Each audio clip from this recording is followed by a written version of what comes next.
2024 Pamana Agham, Siyensa sa bawat habi at hibla.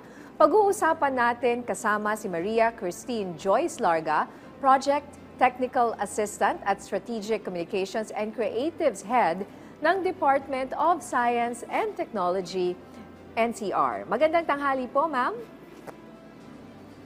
Magandang tanghali po. Sa DOST po, no, Miss Nina and Asik Dale, ang bati po natin ay isang makaagham na tanghali po sa ating mga tagapanood at tagapakinig. Una po sa lahat, para po mas maunawaan ng ating mga kababayan, ano po ba itong Pamana Agham at ano po ang tema nito sa taong ito? Ayan po, maraming salamat po. Ang Pamana Agham po ay taunang event ng DOST National Capital Region o DOST NCR kung saan po ating fini-feature yung iba't ibang mga science and technology based po na mga inisyatibo ng DOST na may koneksyon po sa agham, kultura at kasaysayan sa Pilipinas. Kung nung nakarang taon po ang ating finocus ay yung mga heirloom recipes po natin dito sa NCR, katulad po nung ating mga balut sa Pateros, yung ating tipas hopya sa Taguig, at yung ating moron sa Pasig. Ngayong taon, ang Pamana Agham po, ang tema natin ay yung sensya sa bawat habi at hibla.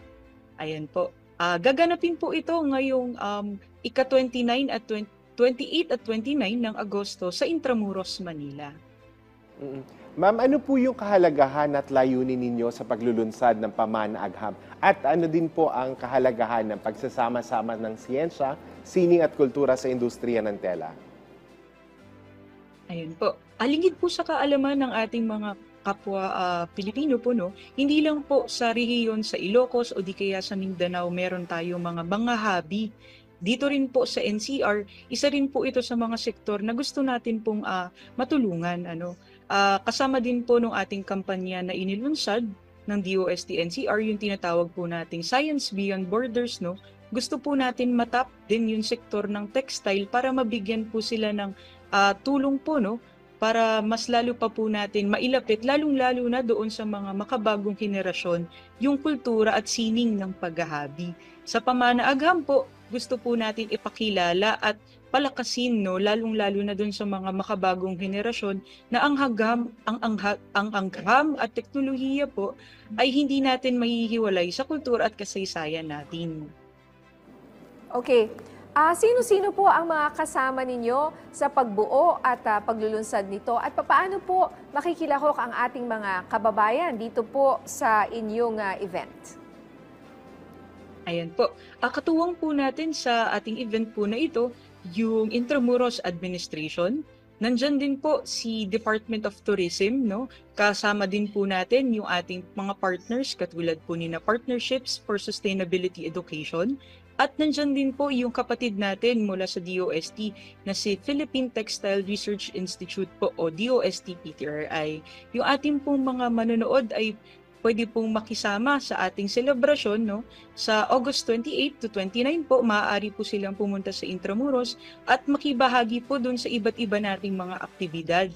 Sa ating pong unang araw, gagawin po natin yung ating mga MOU signings, nandyan din po yung ating mga project launchings, at nandyan din po yung kaabang-abang po para sa ating mga kapwa mga fashionista, dahil po nandito po yung ating ang Pamana Agham, kung saan po itatampok natin yung mga koleksyon mula sa DOST-PTRI na ipinalabas po nila, no, sa New York exhibit po nila nitong nakaraang June.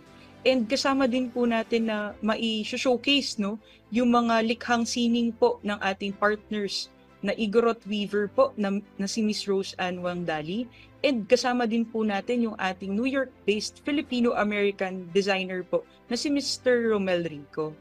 Maliban din po dito sa ating mga activities na ito, nandyan po yung ating mga bazaars and yung exhibits po natin mula sa mga MSMEs, yung mga micro, small, and medium enterprises po natin na natulungan sa DOST.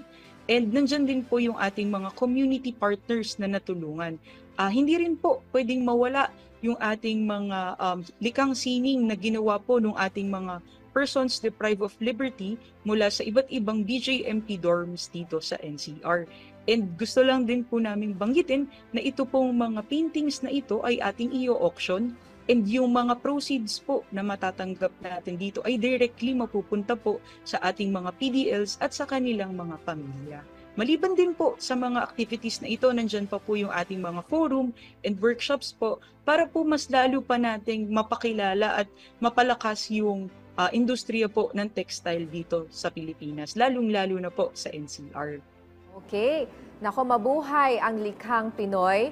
Maraming salamat po sa inyo, Maria Christine Joyce Larga, Project Technical Assistant at Strategic Communications and Creatives Head ng DOST NCR.